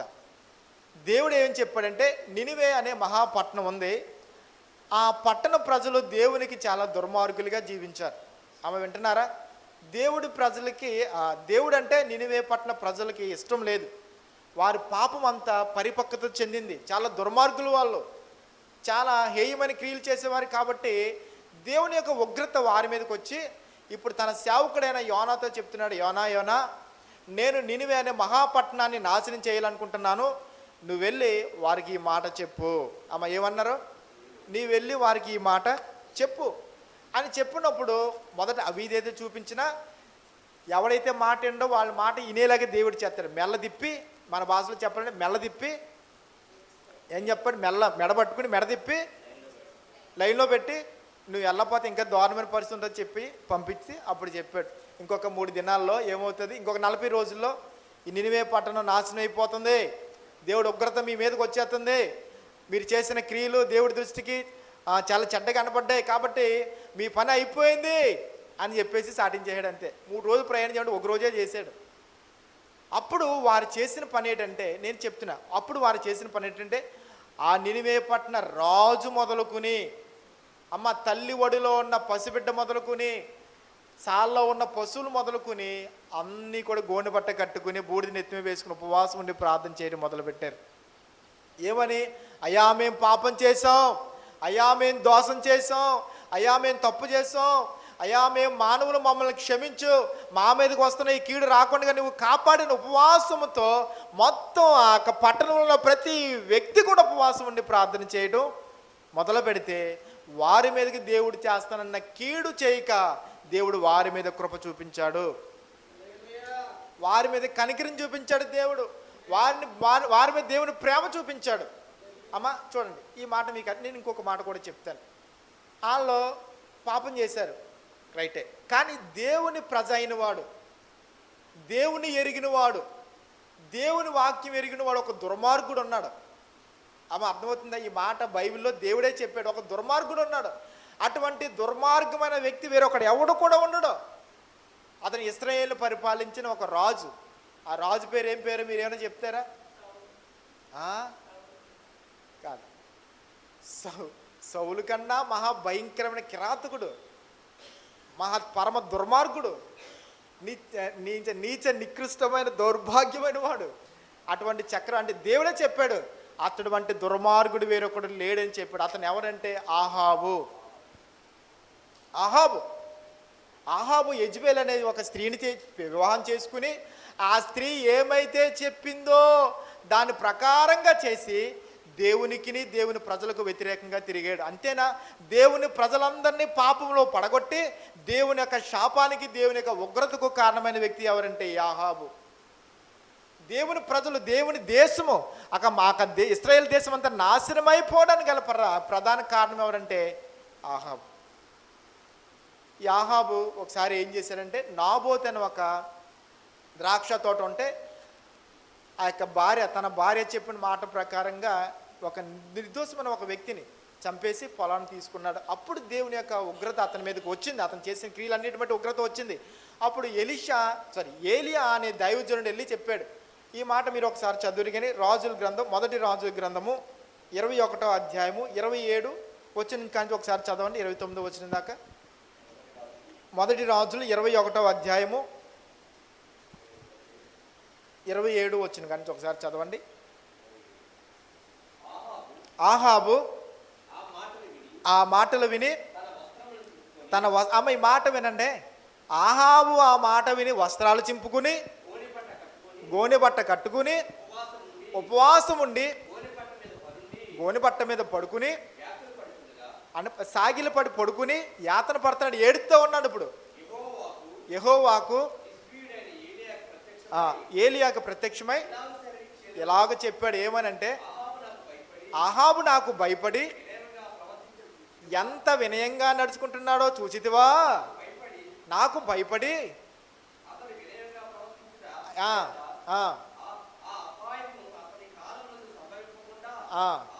ఆపి అతని తర్వాత నేను చేస్తానని చెప్పాడు. అమ్మ ఏమంటే చూడండి, ఇతని మీదకి దేవుని యొక్క ఉగ్రత వచ్చింది. ఏంటి? ఆహాబు రాజు చచ్చిపోతాడు, ఆహాబు వంశం అనే వారికి భూమి మీద లేకుండా దేవుడు చేసేస్తాను అన్నాడు. అతను చేసిన పాపాన్ని బట్టి, అతను చేసిన దోషాన్ని బట్టి, అతని అతిక్రమాలను బట్టి ఆహాబు మీదకి దేవుని యొక్క భయంకర ఉగ్రత వస్తే, ఇది దైవజనుడు చెప్పాడు, ఓ ఆహాబు రాజా, నువ్వు చేసిన దుష్టక్రియలను బట్టి దేవుని ఉగ్రత నీ మీదకి వచ్చింది, నువ్వు నాశనం అయిపోతావు, నీకు మరణం వస్తుంది, నీ సంతానం అంతా నాశనం అయిపోతుంది, నీ రాజ్యం పోతుంది అని చెప్పినప్పుడు అతడంట గోనె పట్ట కట్టుకుని, బూడిద నెత్తిమే పోసుకుని, కింద సాష్టాంగపడి ఏడుతూ దేవుని బతిమలాడుకుంటున్నాడంట, నన్ను క్షమించు, నన్ను క్షమించు. అప్పుడు దేవుడు జ్ఞాపం చేసుకున్నాడు, అంత దుర్మార్గుడైనా, అంత భయంకరమైన పాపి అయినా అతడు ఉపవాసం ఉండి దేవుణ్ణి వేడుకోవటం బట్టి, అతడు ఉపవాసం ఉండి దేవుణ్ణి బతిమలాడుకోవటం బట్టి దేవుడు చేస్తానన్న కీడు అతని తరంలో చేయక, నీవు మరణించిన తర్వాత అది నీ యొక్క సంతానం వారికి నేను నా ఉగ్రత రప్పిస్తాను, కానీ ఇప్పుడు నీ కాలంలో రాదని అతని మీద దేవుడు ఏం చూపించాడు? జాలి చూపించాడు. దేవుడు ఏం చూపించాడు? కరుణ చూపించాడు. నేను ఎందుకు ఈ మాట జ్ఞాపం చేస్తానంటే, అంత భయంకరమైన దుర్మార్గుడైన వ్యక్తే ఉపవాసం ఉండి ప్రార్థన చేసి దేవుని బతిమలాడుకుంటే దేవుడు కరుణిస్తే ఆ నినివే పట్టణ ప్రజలు భయంకరమైన దోషకులై ఉండి దేవునికి వ్యతిరేకమైన వారు ఉండి మొరపెడితే దేవుడి కరుణ వారి మీద చూపిస్తే దేవుని యొక్క రక్తం చేత కడగబడిన దేవుని పిల్లలమైన మనం ఎంతో అపరాధులం కాబట్టి కడగబడిన వారమైనా మానవులంగా మనం చేసిన అపరాధాలు దోషాలను బట్టి దేవుని ఉగ్రత ఒకవేళ మన మీదకి వస్తుందేమో. ఇప్పుడు ఆ ఉగ్రత పోయి దేవుని యొక్క కరుణ మనం పొందుకోవాలంటే మనకేమి ఉండాలా? ఉపవాస ప్రార్థన అవసరం. అమ్మ మనం మంచోళ్ళమండి చెప్పండి. యేసు రక్తంలో కడగబడ్డా ఎన్నో మన దగ్గర ఉన్నాయి. లేవని మనం పోజులు కొట్టకూడదు. అమ్మ అర్థమైందా? నేను నీతిమంతుడిని, నేను చాలా పరిశుద్ధుడిని, లేకపోతే నాలంటూ లేడు అని అనకూడదు. ఎందుకంటే మనుషులుగా మనం చాలా బలహీనులు. మనలో ఎన్నో పాపాలు ఉన్నాయి, ఎన్నో తప్పులు ఉన్నాయి, ఎన్నో అపరాధాలు ఉన్నాయి. ఒకవేళ మానవుడు చేసిన అపరాధాల నిమిత్తము పాపాల నిమిత్తం ఒకవేళ దేవుని ఉగ్రత మన మీద పడ్డందేమో. ఈరోజు దేవుని యొక్క ఉగ్రతను బట్టే మన కుటుంబాల్లో పరిస్థితి బాగోలేదేమో. ఈరోజు మనం అనుభవిస్తున్న స్థితి మనం దేవునికి ఇష్టంగా లేకపోయిన కారణం బట్టి వచ్చిందేమో. ఈరోజు మనకు ఆరోగ్యం లేకపోయిన పరిస్థితి మన అతిక్రమం వల్ల వచ్చిందేమో. మన కుటుంబంలో నెమ్మది లేని పరిస్థితి మన అతిక్రమణ వల్ల వచ్చిందేమో. మన ఆర్థిక పరిస్థితి నానాటికి దిగజారిపోయే పరిస్థితి ఎందుకు వచ్చింది? దేవుని మాట మనకి వినలేదేమో. ఎటు చూసిన దిక్కు చూసలేని పరిస్థితి మనం ఉన్నదంటే అది దేవుని మాట వినలేదేమో. ఈరోజు ఆ పరిస్థితులన్నీ మార్పు చెందాలంటే, దేవుని యొక్క కరుణ పొందుకోవాలంటే, దేవుని దీవెన పొందుకోవాలంటే, దేవుని ఆశీర్వాదాలు మనం పొందుకుని దేవునిలో వర్ధిల్లాలంటే ఆయన కృప ఆయన కనికరం మనకు కావాలా. ఆయన కృప ఆయన కనికరం ఎప్పుడు మన మీదకి వస్తుందంటే తన్ను తాను తగ్గించుకుని మీ యొక్క వస్త్రాలు కాక హృదయాన్ని చింపుకుని మీ పాపాలు ఒప్పుకొని దేవుని దగ్గర పశ్చాత్తాపడినప్పుడు మాత్రమేనని దేవుని వాక్యం చెప్తా ఉంది. అమ్మ అర్థమవుతుందా? అమ్మ అర్థమైందండి? ఈరోజు మీరు దీవించబడాలనుకుంటున్నారా? మీ మీద ఉన్న శాపం పోవాలనుకుంటున్నారా? మీ పరిస్థితులు మార్చబడాలనుకుంటున్నారా? ఒకవేళ మీరేం చేయాలంటే ఉపవాసం ఉండి ప్రార్థన చేయాలి. మీ పరిస్థితి మారాలంటే దేవుడిస్తున్న గొప్ప అవకాశం ఇది, గొప్ప అవకాశం ఇది. ఈ అవకాశాన్ని సద్వినియోగం చేసుకోవాలి. ఈ మొదటి రోజున దేవుడు నీతో మాట్లాడారు. ఈ మొదటి దినాన దేవుడు నీతో మాట్లాడారు. నీ కుటుంబానికి, నీకు, నీ ఆస్తికి భద్రత ఎక్కడుందంటే దేవుని చేతిలో ఉంది. ఆ దేవుని చెయ్యి నీకు తోడుగా ఉండాలంటే అది ఉపవాస ప్రార్థన ద్వారా అని దేవుడు నీతో మాట్లాడారు. నీకు సుఖకరమైన ప్రయాణం కావాలనగా, నీ జీవితాన్ని సుఖంగా నువ్వు ముందుకు సాగించుకోవాలంటే, విజయ పదంతో నువ్వు చేసి ముగించాలంటే, నిత్యరాజ్యానికి చేరాలంటే దేవుని యొక్క శక్తి అవసరం. ఆ శక్తి ఉపవాస ప్రార్థనలో ఉన్నదని దేవుడు నీతో మాట్లాడారు. ఒక మహోన్నతమైన గొప్ప గొప్ప అద్భుత ఆశ్చర్య కార్యాలు నీ జీవితంలో, నీ కుటుంబంలో, నీ బిడ్డల జీవితంలో జరగాలంటే, నీ గ్రామంలో జరగాలంటే, నీ యొక్క దేశంలో జరగాలంటే అది ఉపవాస ప్రార్థన ద్వారానే దేవుడు మనతో మాట్లాడారు. సాతాను యొక్క శక్తులన్నిటి నుండి మనం విడుదల పొందాలంటే, సాతాను వేసే అగ్ని బాణాలన్నీ మనం పాతాళానికి తొక్కి ఆడు ముందుల జయంతో మనం నిలబడాలంటే, సాతాన్ని జయించాలంటే, సాతాను శోధన అధిగమించాలంటే మనకు ఉపవాస ప్రార్థన అవసరం. దేవుని యొక్క కరుణ మనం పొందుకోవాలంటే ఉపవాసం ఉండి మనం తగ్గించుకుని మన పాపాలని ఒప్పుకుని విడిచిపెట్టినప్పుడు దేవుని కనికరాన్ని పొందుతాం. దేవుని పరలోక దేవుని ఆశీర్వాదాలని మనము పొందుకుంటాం. దేవుడి ఈ మాటలు మన విడికిలో దీవించునుగాక. ఆమేన్. మీకు వాక్యం అర్థమైందమ్మా? అయితే చిన్న తీర్మానం చేసుకుని ప్రార్థన చేసుకుందాం. ఇంకా మీ ముందు ఇంకా రెండు రోజులున్నర ఉంది, రాత్రి ఉంది, 2 రోజులు ఉన్నాయి. ప్రభా ఈ 2 రోజుల్లో కూడా నేను ఉపవాసం ఉండి ప్రార్థన చేస్తాను. నా కుటుంబ పరిస్థితులు నేను మార్చుకుంటాను, నా స్థితిగతులు నేను మార్చుకుంటాను అని దేవుడి దగ్గర తీర్మానంతో నువ్వు ప్రార్థన చేయగలిగితే దేవుడు సహాయం చేస్తారు. నువ్వు ఉపవాసం ఉండలేనని భయపడొద్దు, దేవుడు సహాయం చేస్తాడు. ఉపవాసం ఉండి మొర్రపెట్టు, ఉపవాసం ఉండి నీ కుటుంబం కోసం మొర్రపెట్టు, ఉపవాసం ఉండి నీ బిడ్డల కోసం మొర్రపెట్టు, ఉపవాసం ఉండి నీ పరిస్థితుల కోసం మొర్రపెట్టు. నీ కోసం మొరపెట్టుకో, దేవుడు పరిస్థితులన్నీ మారుస్తాడు. నువ్వు ఓడిపోతున్నావా? జయమిస్తాడు. ఆరోగ్యం లేదా? దేవుడు స్వస్థిస్తాడు. ఏ స్థితిలో ఓడిపోతున్నావు ఆ స్థితిలో గొప్ప జయాన్ని ఇవ్వగలిగిన వాడు దేవుడు. అయితే నువ్వు ఉపవాసం ఉండి మొరపెట్టగలిగితే దేవుడు కృపను, దేవుని యొక్క కరుణను నీవు పొందుకుంటావు. ప్రార్థన చేద్దాం. ప్రార్థన చేయండి. ఇంతవరకు వాక్యం విన్నావు, వాక్యం విన్న నీవు తీర్మానం చేసుకుని చిన్న ప్రార్థన చేయండి. దేవుడు మీ ప్రార్థన ఆలకిస్తాడు, మీ తీర్మానాలను దేవుడు వింటాడు. సహాయం చేయమని దేవుడిని అడగండి. ప్రభా, ఉపవాసం ఉండి ప్రార్థన చేసే శక్తి నాకు ఇవ్వండి ప్రభా అని అడిగాను. అందరూ చపట్లు కొడుతూ ప్రభు నామాన్ని మహింపరుచుకుందాం. అందరూ అలాగే ప్రార్థన చేద్దాం. ఉపవాస ప్రార్థనలో ఘన విజయం ఉన్నది. దేవుడు ఘన విజయమునిచ్చిన దేవుడు. ఇంతవరకు శ్రేష్టమైన మాటలు, మరి విలువైన మాటలు తన దాసులను సెలువు చోటును మరుగుపరిచి పరిశుద్ధాత్మ దేవుడు మనందరితో మాట్లాడి ఉన్నారు. నిజమే, ఉపవాసము అనగా మన భక్తులు, మన పితరులు ఉపవాసము ద్వారా వారు రాజ్యాలను జయించారు. అసాధ్యమైనవి సాధ్యముగా వారి జీవితములో ప్రభువు అనుగ్రహించారు. కనుక రెండు చేతులు ఆకాశం వైపు చాపి లాస్ట్ ఉన్నవారందరూ కూడా దేవాతి దేవుడికి స్తోత్రహారపులు చేద్దాం. అందరూ కలిసి ప్రార్థన చేద్దాం. అందరూ ఉపవాసం ఉన్నవారందరూ కూడా, ఉపవాసం ఉన్నవారు, ఉపవాసం లేనివారు అందరము కూడా దేవాతి దేవుడికి స్తోత్రాలు చెబుదాము. హల్లెలూయా, హల్లెలూయా. ప్రభా, మా దేశాలు, పట్టణాలు, గ్రామాలు, కుటుంబాలు, సంఘాలు, సేవకులు, విశ్వాసులు, ప్రజలు, ప్రభుత్వాలు అందరిని బలపరచు, బలపరచు, బలపరచు, బలపరచు దేవా.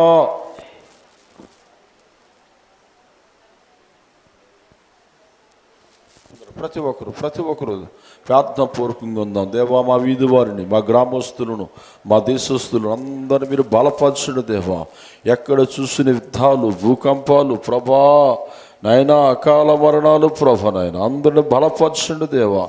ధైర్యపరచండి నాయన, దీవించండి నాయన, అయా సహాయముచ్చండి దేవా. నీ మహిమైశ్వర్యములో ప్రతి అవసరతను మీరు తీర్చండి దేవా నాయన, తీర్చండి దేవా.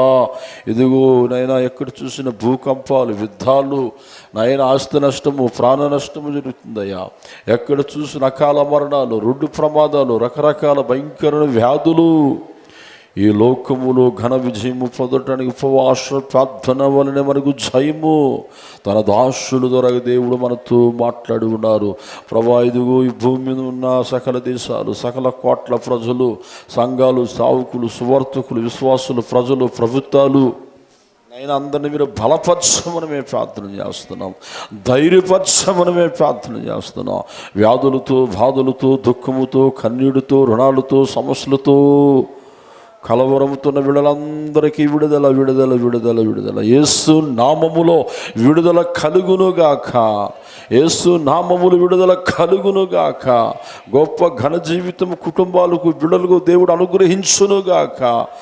మరి వాక్య పరిచర్య చేసిన దేవుడు దాసులు స్టీఫెన్ అయ్య గారిని, వారి కుటుంబాన్ని, వారి సంఘాన్ని దేవుడు బహుగా ఆశీర్వదించునుగాక.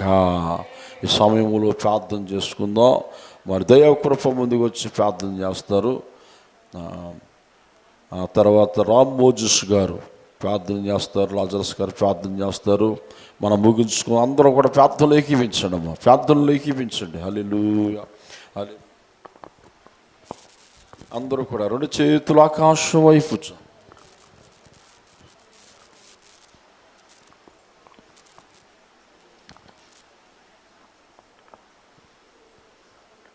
స్తోత్రం, స్తోత్రం, స్తోత్రం, స్తోత్రం తండ్రి. ప్రభువా, పరిశుద్ధ రక్షకుడా తండ్రి, నాయన దేవాది దేవుడా తండ్రి, సృష్టికర్త అయిన తండ్రి ప్రభువా నాయన, మా మధ్యలో మీరున్నారని మేము నమ్ముచున్నాం తండ్రి ప్రభువా. నేను ఈ మధ్యాహ్న సమయంలో తండ్రి ప్రభువా మా మధ్యలో మీరుండండి తండ్రి, మాతో మాట్లాడండి ప్రభువా. ఉపవాస ప్రార్థనలు తండ్రి ప్రభువా నాయన మేము ఉండడానికి సహాయం దయచేయండి ప్రభువా నాయన. బలహీనం కాకుండా తండ్రి బలపరచమని అడుగుచున్నాం తండ్రి ప్రభువా నాయన. నాయన ప్రభా, అయ్యగారిని, అమ్మగారిని దీవించండి, ఆశీర్వదించండి ప్రభువా నాయన. మా సంఘ బిడ్డలందరినీ కూడా జ్ఞాపకం చేసుకోండి అయ్యగా ప్రభువా తండ్రి నాయన. నాయన మా మధ్యలో మీరు ఉండండి ప్రభువా నాయన, మీరు సంచరించండి ప్రభువా నాయన. నాయన నాయన మా సంఘ బిడ్డలందరినీ కూడా దీవించి ఆశ్రయించి బలపరచండి నాయన. రాలేని బిడ్డలను కూడా నడిపించుకురండి ప్రభువా నాయన తండ్రి నాయన. ఎంతో ఆనందంగా జరిపించండి ప్రభువా నాయన. ఈ 3 దినాలు కూడా నాయన నాయన మా మధ్యలో మీరు ఉండమని అడుగుచున్నాం ప్రభువా నాయన. నాయన ప్రతి బిడ్డతోని మీరు మాట్లాడండి ప్రభువా నాయన, బలపరచండి ప్రభువా నాయన, మాట్లాడండి నాయన. ప్రతి కుటుంబాన్ని నడిపించుకురండి ప్రభువా నాయన. నాయన యవనస్తులు నడిపించండి ప్రభువా నాయన తండ్రి నాయన. నాయన ప్రభా నాయన, చిన్న బిడ్డల ప్రభా నాయన, నాయన తండ్రి బిడ్డలందరినీ కూడా నడిపించుకురమ్మని తండ్రి, ప్రార్థనలో మీరు నిలబెట్టమని, భయపెట్టమని తండ్రి ప్రభా, బలపరచండి ప్రభా నాయన. నాయన నాయన యేసయ్య వస్తున్న అయ్యగారులందరినీ కూడా తండ్రి ప్రభా మంచి ఆయన తండ్రి అందరినీ కూడా నడిపించుకురండి ప్రభా నాయన. నాయన నాయన నాయన ప్రభా నాయన బిడ్డలందరితోని నాయన ప్రభా నాయన ప్రార్థనలో బలపరచమని అడుగుతున్నాం తండ్రి. ప్రతి బిడ్డతోని మాట్లాడండి తండ్రి నాయన. మీ బలం తండ్రి నాయన, మీ వాక్యం మేము వింటుండగా తండ్రి ఎంతో బలపరిచేవారిగా మమ్మల్ని ఉంచండి ప్రభా నాయన. ఎవరం కూడా తండ్రి ప్రభా నాయన దూరం కాకుండా ప్రభా నాయన ప్రతి బిడ్డని కూడా తీసుకురమ్మని తండ్రి నాయన సంఘంలో నిలబెట్టమని తండ్రి ఈ వాక్యం అంతట్లోని మీరుండి బలపరచమని యేసు పరిశుద్ధ నామమున అడివేర్చున్నాం పరమ తండ్రి. ఆమేన్.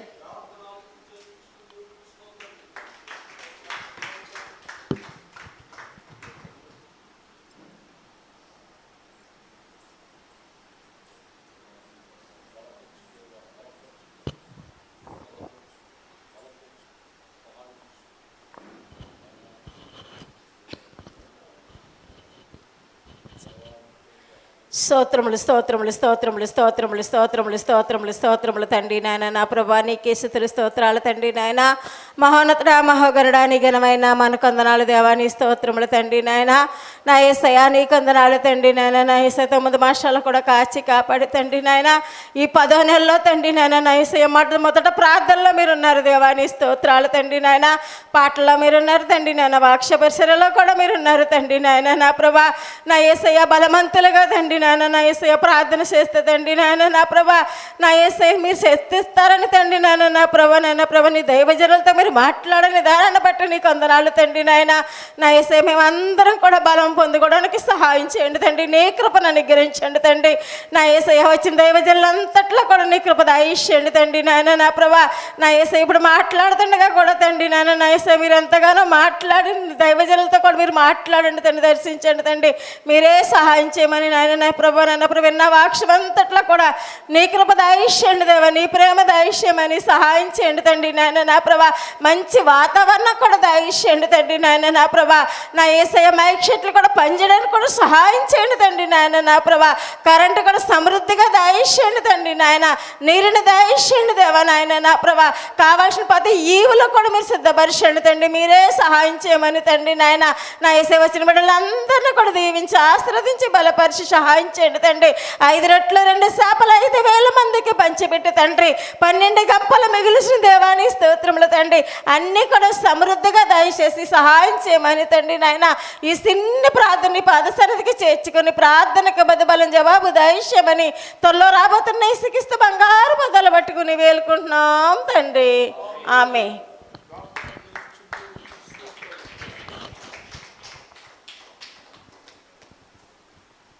ప్రార్థన చేసుకుందాం. మహోన్నతుడా మహాగణుడా పరిశుద్ధుడా జీవం గల తండ్రి మీ పరిశుద్ధమైన ఉన్నతమైన ఘనమైన బలమైన శ్రేష్టమైన నామాన్ని బట్టి వందనాలు స్తోత్రాలు ప్రభా. ఈ 2025వ సంవత్సరంలో 9 నెలలు మమ్మల్ని కంటికి రెప్పలా దాచి కాచి కాపాడి నాయన 10వ నెల మొదటి దినాన్న తండ్రి ఉదయకాల సమయంలో ప్రభా నాయన యొక్క మోజెస్ గారు నాయన ప్రారంభించినటువంటి సంఘంలో వారి కుమారుడు నాయన డేవిడ్ పాల్ గారి యొక్క నాయన సంఘంలో నాయన ఈ రీతిగా నాయన మరి మొదటి సెక్షన్లో ఉపవాస కొడుకులో పాల్గొనడానికి మీరు ఇచ్చినటువంటి గొప్ప తరుణాన్ని బట్టి భాగ్యాన్ని బట్టి వందనాలు స్తోత్రాలు. ఎందరికో లేని భాగ్యాన్ని మాకు ఇచ్చారు ప్రభా. దినంలో చెడ్డవి కనుక సమయం పోనీక సద్వినియోగం చేసుకోమని సెలవిస్తున్నాం. యెహోవా దురుగు కాలం నుండి ఆయన్ను వేడుకోమంటున్నావు బ్రతిమాలుకోమంటున్నావు ప్రభా. నీకు వందనాలు స్తోత్రాలు నాయన. ఉపవాస దినాన్ని ప్రతిష్ఠించండి, వ్రత దినాన్ని ఏర్పరచండి, ప్రజలందరినీ మందిరంలోనే తోడుకొని రమ్మని నాయన మాకు ఏర్పాటు చేయబడినటువంటి మొదటి ఉపవాస కూడికని బట్టి వందనాలు స్తోత్రాలు ప్రభా. నీ దాసుడు స్టీఫెన్ గారిని నిలబెట్టుకొని అనేక విషయాలు మా ముందు బయలుపరిచారు ప్రభా. నిజమే ప్రభా, ఉపవాస ప్రార్థన ఎంతో శక్తివంతమైంది. అది నాయన మా ప్రాణాన్ని కాపాడుతుంది, మా ఆస్తిని కాపాడుతుంది, మా ప్రయాణాల్లో సహాయం చేస్తుందని నీ దాసుడు ప్రారంభంలో నాయన మాట్లాడిన విధానాన్ని బట్టి వందనాలు ప్రభా. ఈ ఉపవాస ప్రార్థన ఎస్తేరు గ్రంథంలో నాయన నిజమే ప్రభా యూదులందరినీ చంపేయాలని నాయన కొద్దిమంది యూదులు నాయన వారి బలహీనమైనప్పటికీ కూడా నాయన ఉపవాస ప్రార్థన ద్వారా రాణి మొదలుకొని మొర్దెకై మొదలుకొని నాయన అక్కడ ఉన్నటువంటి యూదులందరూ చేసిన ప్రార్థన ద్వారా వారు గొప్ప విజయాన్ని పొందుకొని నాయన వారు గొప్ప విజయాన్ని సాధించారు ప్రభా. అలాగనే మేము కూడా ఇప్పుడు దేశంలో ఉన్న పరిస్థితులను బట్టి, కుటుంబంలో ఉన్న పరిస్థితులను బట్టి, సంఘంలో ఉన్న పరిస్థితులను బట్టి ఉపవాస ప్రార్థన చేయడానికి సహాయం చేయని ప్రభా. ఏం నాయన 50 గ్రంథంలో సెలవిచ్చినట్టుగా ఇప్పుడైనా మీరు ఉపవాసం ఉండి కన్నీరు విడుచుచు దుఃఖించుచు మనపూర్వకంగా నా యొద్దకు తిరిగి రండి అని సెలవిస్తున్నావు ప్రభా. నాయన ప్రతి ఒక్కరూ నాయన ఎన్నో పరిస్థితులు నాయన మా అన్యులు తెలియని విధంగా నాయన మరి స్త్రీలు అనేక మంది నాయన దుర్గమాత పూజల ద్వారా అనేక మంది వారు తెలియక ప్రభావ వారు నాయన రకరకాలైనటువంటి విగ్రహారాధనలు మునిగి తేలుతూ ఉండగా నాయన వారిని కూడా రక్షించమని, వారు కూడా తెలుసుకోవడానికి నిజమైన దేవుణ్ణి, నిజమైన శక్తి మీదే అని తెలుసుకోవడానికి సహాయం చేయమని ప్రార్థన చేస్తున్నాం. నాయన వచ్చిన వారిని అందరిని బట్టి వందనాలు. నాయన ఇంకా జరగబోయే నాయన మిగతా 3 రోజులు ప్రార్థనలో కూడా మీరుండి సహాయం చేయమని, సంఘ సరిహద్దులు విశాలపరచమని, పాస్టమ్ గారు కూడా మంచి ఆరోగ్యం దయచేయమని సమస్తం మీ చేతులకు అప్పగించుకుంటూ నజరేయుడైన యేసయ్య నామమున మిక్కిలి వినయంగా బ్రతిమాలి ప్రార్థన చేయుచున్నాను పరమ తండ్రి. ఆమేన్.